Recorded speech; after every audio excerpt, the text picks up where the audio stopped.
온 땅의 언어가 하나요 말이 하나였더라. 이에 그들이 동방으로 옮기다가 신할 평지를 만나 거기 거류하며 서로 말하되 자 벽돌을 만들어 견고히 굽자 하고 이에 벽돌로 돌을 대신하며 역청으로 진흙을 대신하고 또 말하되 자 성읍과 탑을 건설하여 그 탑 꼭대기를 하늘에 닿게 하여 우리 이름을 내고 온 지면의 흩어짐을 면하자 하였더니 여호와께서 사람들이 건설하는 그 성읍과 탑을 보려고 내려오셨더라. 여호와께서 이르시되 이 무리가 한 족속이요 언어도 하나이므로 이같이 시작하였으니 이후로는 그 하고자 하는 일을 막을 수 없으리로다. 자 우리가 내려가서 거기서 그들의 언어를 혼잡하게 하여 그들이 서로 알아듣지 못하게 하자 하시고 여호와께서 거기서 그들을 온 지면에 흩으셨으므로 그들이 그 도시를 건설하기를 그쳤더라. 그러므로 그 이름을 바벨이라 하니 이는 여호와께서 거기서 온 땅의 언어를 혼잡하게 하셨음이니라. 여호와께서 거기서 그들을 온 지면에 흩으셨더라. 아멘. 아멘. 내가 아버지께 구하겠으니 그가 또 다른 보혜사를 너희에게 주사 영원토록 너희와 함께 있게 하리니 그는 진리의 영이라. 세상은 능히 그를 받지 못하나니 이는 그를 보지도 못하고 알지도 못함이라. 그러나 너희는 그를 아나니 그는 너희와 함께 거하시며 또 너희 속에 계시겠음이라. 내가 너희를 고아와 같이 버려두지 아니하고 너희에게로 오리라. 조금 있으면 세상은 다시 나를 보지 못할 것이로되 너희는 나를 보리니 이는 내가 살아있고 너희도 살아있겠음이라. 그날에는 내가 아버지 안에 너희가 내 안에 내가 너희 안에 있는 것을 너희가 알리라. 아멘. 아멘. 하나님께서 우리에게 주신 말씀입니다. 네, 오늘은 창세기 11장의 말씀과 요한복음 14장 말씀을 통해 성령을 통한 좋은 소식이라는 제목으로 말씀의 은혜를 나누고자 합니다. 오늘은 성령 강림절입니다. 성령 강림절의 역사가 사도행전 2장에 보면 아주 잘 나타나 있지요. 오순절 마가의 다락방에 모여있던 성도들에게 성령의 강력한 임재가 있었던 것을 기념하는 절기입니다. 이것은 어쩌다 일어난 사건도 아니요 갑작스럽게 일어난 것도 아니지요. 이미 하나님께서 약속하신 것이 성취된 사건입니다. 구약의 에스겔 선지자를 통해서 이미 새 영, 새 마음을 주시겠다 약속하셨지요. 그리고 요엘 선지자를 통해서는 모든 사람들에게 내 영을 부어줄 것이다 말씀하셨어요. 그리고 예수님께서도 제자들을 향하여 숨을 내쉬며 성령을 받으라 이미 선언하셨습니다.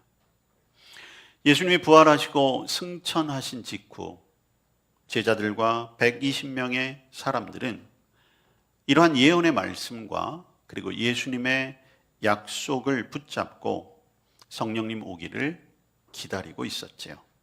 그리고 이제 오순절날 구약의 절기로는 77절이 되었을 때에 마가의 다락방에 모여있던 120명에게 강력한 성령의 임재가 있었습니다.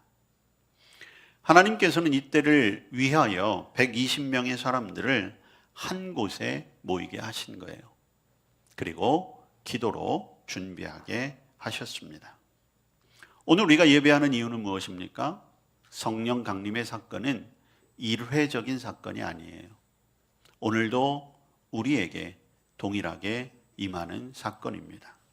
하나님께서는 오늘도 이날을 예배해 놓으시고 저와 여러분을 불러주신 것이지요. 그리고 이곳에도 성령 강림의 놀라운 역사가 지금 우리에게 일어날 줄로 믿습니다. 초대교회 첫 번째 성령 강림의 날에는 바람 같은 소리가 있었고 불의 혀처럼 갈라지는 것들이 각 사람에게 보여졌다고 했습니다. 개인적으로 공동체적으로 성령은 임하게 되었고 그리고 그때로부터 교회가 시작되었습니다. 오늘 성령님은 더 각양각색의 모습으로 우리 각자에게 우리 교회에 임하게 될 것입니다. 그리고 이미 세워진 교회를 통하여 이제 우리에게 맡겨주실 그 사명을 깨닫게 하심으로 이 땅 가운데 하나님의 나라를 이루어가게 하시는 거지요. 저와 여러분의 삶을 통해서 또 또 여러분들의 가정과 일터와 또 이 나라와 민족 가운데 분명한 하나님의 뜻이 실현될 줄로 믿습니다. 첫 번 성령 강림이 되었을 때 그들에게 놀라운 변화가 일어났어요. 성령의 충만함을 받고 성령이 말하게 하심을 따라 다른 언어들로 말하기를 시작했다는 것이죠. 그들에게는 신비롭고 놀라운 경험이었습니다. 그렇지만 여러분, 이것은 성령 강림, 이제 하나님의 역사의 출발에 불과했던 거예요. 그날 은혜를 받은 베드로의 설교를 통해 수천 명이 회개하고 예수님을 믿게 되었습니다. 얼마 후에는 이방인이었던 고넬료라고 하는 사람의 집에도 성령의 강력한 임재가 있었어요. 그리고 이방 지역에 세워졌던 안디옥 교회, 에베소 교회에도 동일한 역사들이 일어나게 되었던 것이죠. 오늘 우리 교회를 통해서 하나님은 과연 어떤 일들을 하실까요?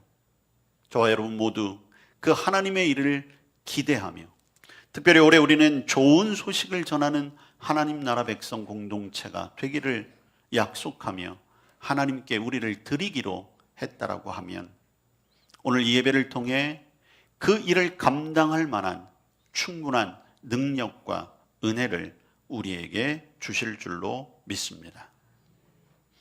여러분, 죄인된 본성을 가진 우리가 어떻게 하나님이 원하시는 바를 알 수 있겠습니까? 그리고 어떻게 우리가 하나님의 일을 감당할 수 있겠어요? 그렇지만 성령님께서 우리에게 오심으로 말미암아 그 성령님의 능력으로 오늘 우리가 그 모든 일들을 감당할 수 있는 것입니다. 오늘 구약에 보면 창세기 11장의 말씀을 읽었어요. 우리가 잘 아는 바벨탑 사건이 기록되어져 있습니다. 노아 홍수 이후에 노아의 후손들이 점점 많아졌어요. 그리고 오늘 말씀을 보면 그들이 살 곳을 찾아가다가 시날이라고 하는 땅에 도착하게 됩니다.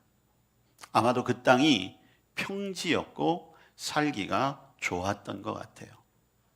그랬더니 그 사람들이 그곳에서 이러한 결정을 하게 됩니다.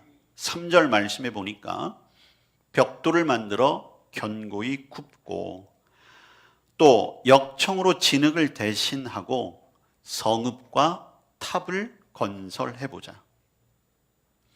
그 다음에 그렇게 해서 그들이 원했던 것이 있어요. 첫 번째는 자신들의 이름, 하늘의 그 위용을 나타내므로 자신들의 이름이 온 땅에 떨쳐지기를 원하는 것이었고, 두 번째는 지면의 흩어짐을 면하자라는 것이었어요.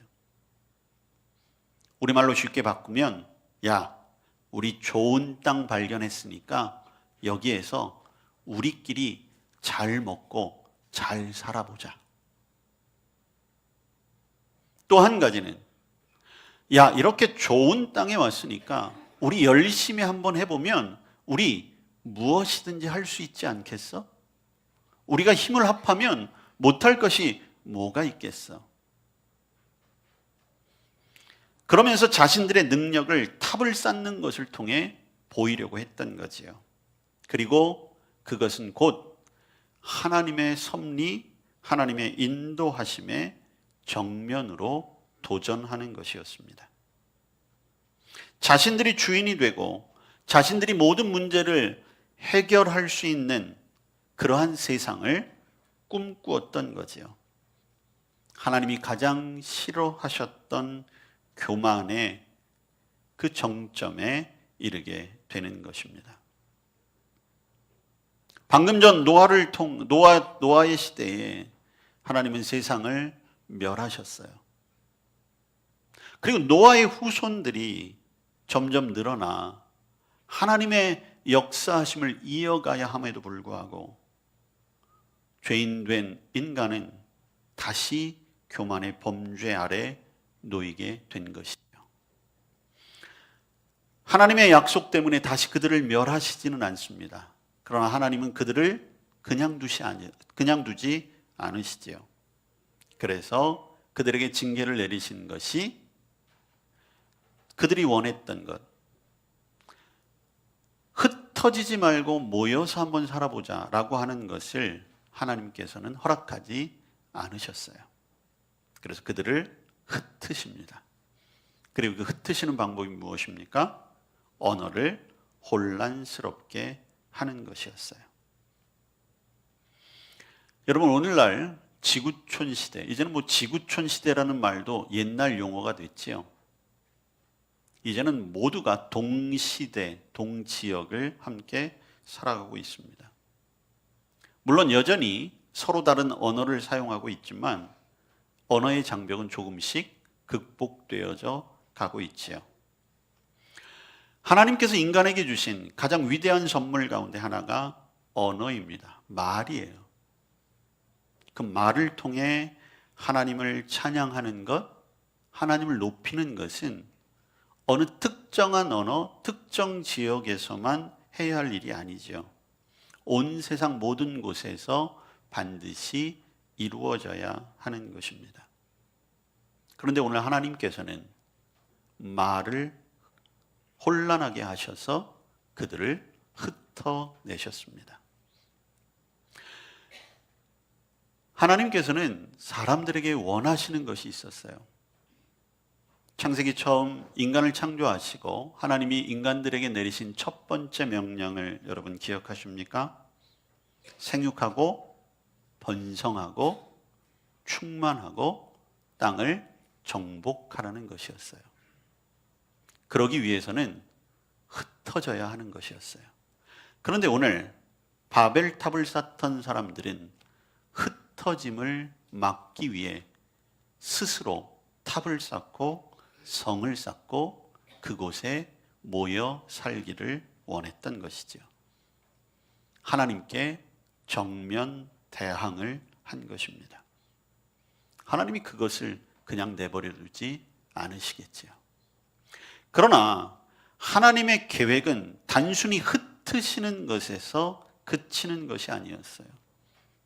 오늘 이 바벨탑의 흩어짐의 결과, 이유가 사도행전 2장의 성령 강림의 사건을 통해서 온전하게 드러나는 것이죠. 가장 극적으로 드러나게 됩니다. 오늘 사도행전 2장에서 사람들은 오순절 77절을 기억하기 위해 온 땅에 흩어져 있던 모든 사람들이 예루살렘으로 모이게 돼요. 하나님께서 강제로 흩으셨던 그들이 하나님을 예배하기 위해 다시 예루살렘으로 모이게 된 것이지요. 그리고 그곳에서 그들은 여전히 다양한 언어를 사용합니다. 자기들의 언어를 사용해요. 그런데 성령께서 그 가운데 임재하셨을 때 다른 말을 하지만 하나의 언어로 알아듣는 기적이 일어나게 된 것입니다. 하나님은 다른 말을 하는 것을 부정하지 않으셨어요. 현실을 부정하는 것이 아니셨습니다. 오히려 성령을 주심으로 말미암아 다른 말을 하는 그 현실 속으로 오신 것이지요. 그리고 흩어졌던 말을 다시 하나 되게 하여 한 복음, 하늘의 소식을 듣게 하신 것입니다.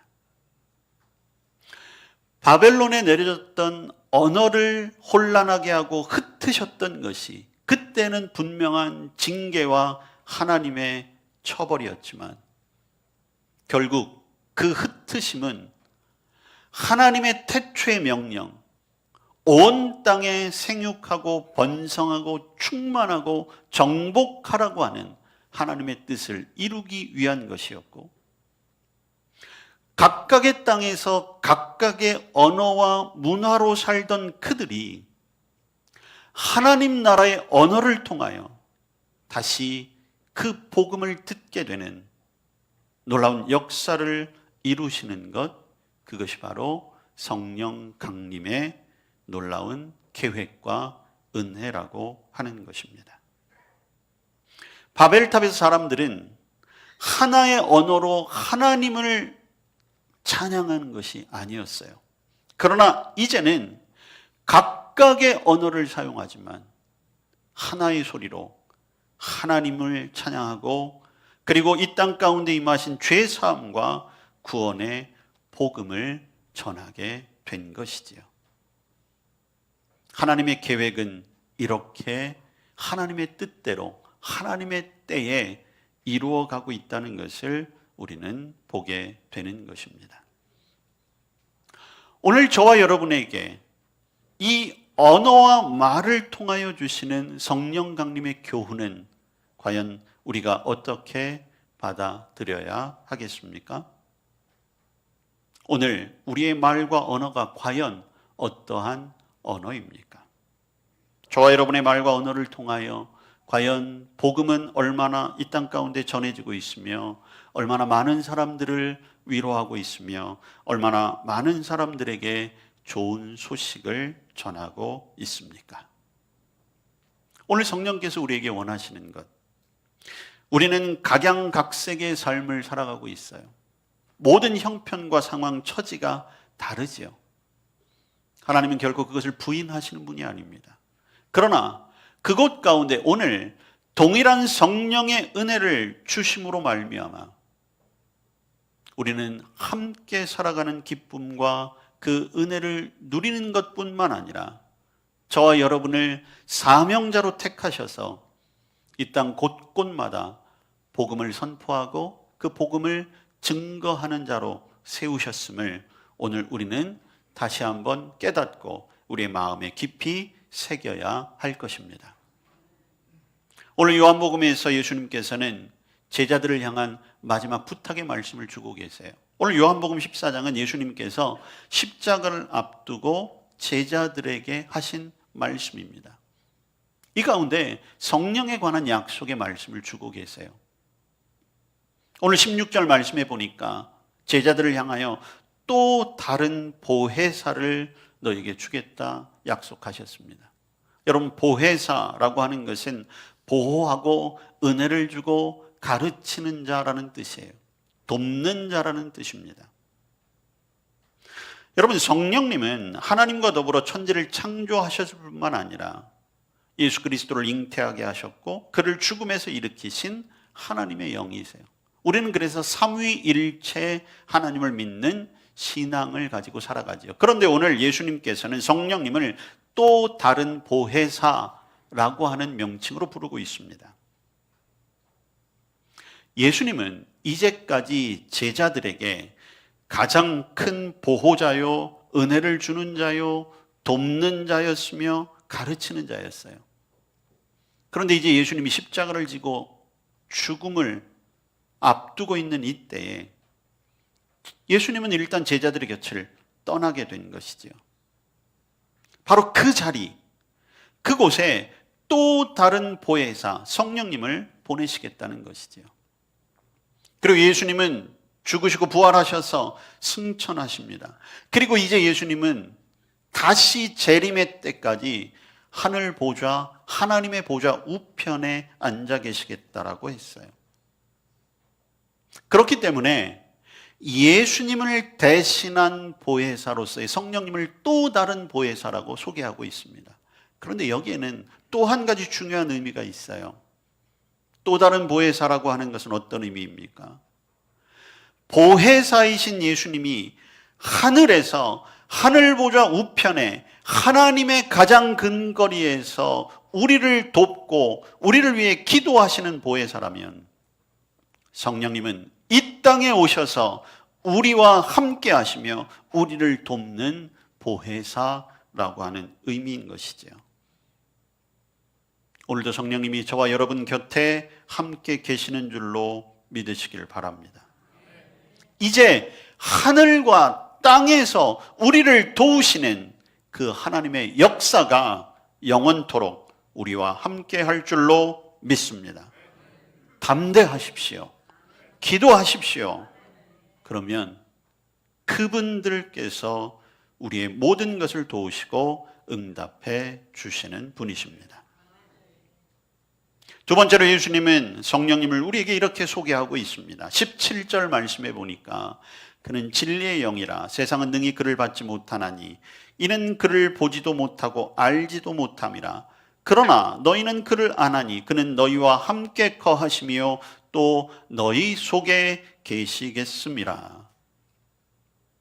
또 다른 보혜사로 이 땅 우리에게 오신 그 성령님은 우리 안에 계신다는 거죠. 이것을 우리는 성령님이 내주하십니다. 내 안에 살아 계십니다. 나와 함께 살고 계십니다. 그런 믿음의 고백이 되는 것이지요. 그런데 여러분, 더 중요한 것은 무엇입니까? 우리가 그분을 알게 되었다는 거예요. 거짓과 허위가 가득 찬 이 세상, 죄로 관영한 이 세상은 성령님을 성령님으로 알지 못하지요. 고백할 수가 없어요. 그러나 오늘 이 예배의 자리에 모인 저와 여러분, 이미 성령께서 저와 여러분을 부르시고 그 성령님을 알게 하신 줄로 믿습니다. 그리고 그분이 우리와 함께 하시는 거예요.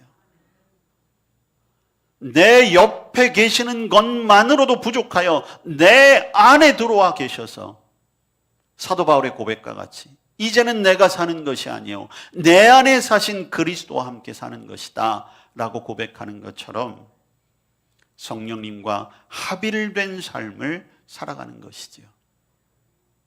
오늘 예수님은 제자들에게 그것을 온전히 깨닫게 하기 위해 18절 말씀에 보면 내가 너희를 고아와 같이 버려두지 아니할 것이다 이렇게 말씀하고 있습니다.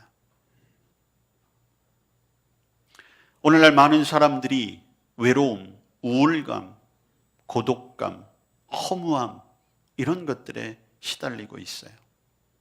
주변에 많은 사람들이 있고 많은 것들이 우리의 삶을 편안하게 하고 많은 것들이 우리를 만족해는 하지만 그럴수록 우리의 영혼 깊은 곳에는 큰 상실과 허무감이 가득 차지요.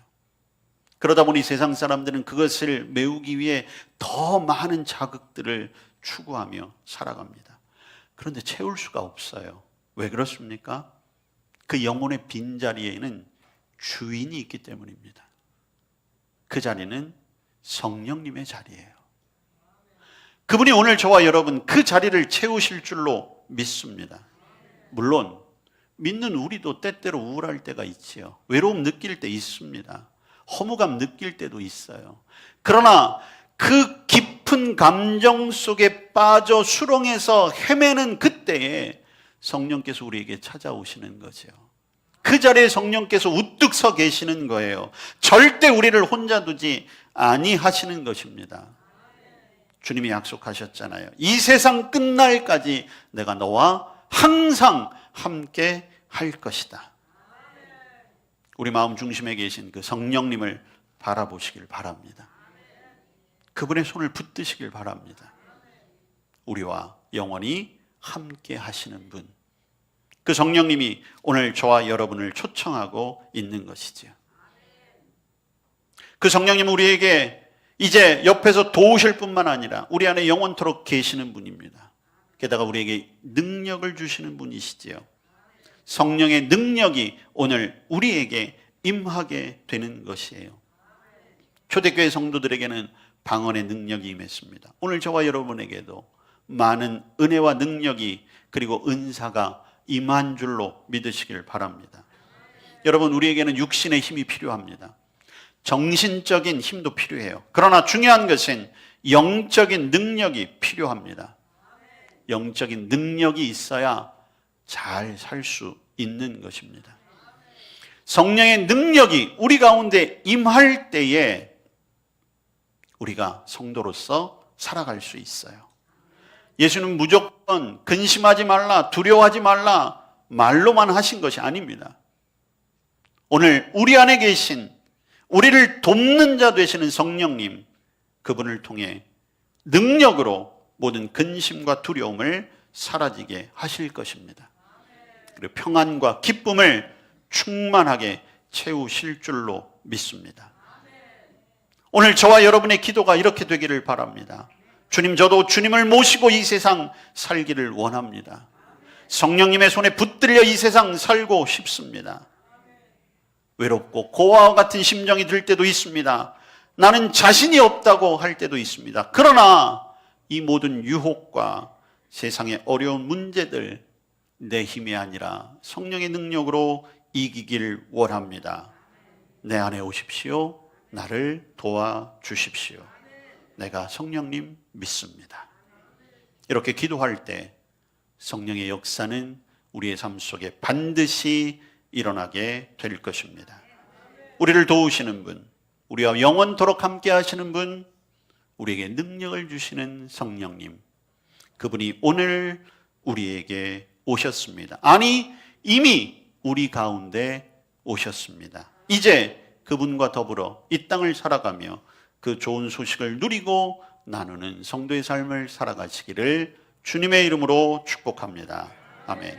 성령님 우리 가운데 오셨습니다. 우리와 함께 하십니다. 우리에게 능력 주시기 원하는 성령님, 그분의 능력으로 이 땅을 살아가게 하여 주시옵소서. 예수님 이름으로 기도합니다. 아멘.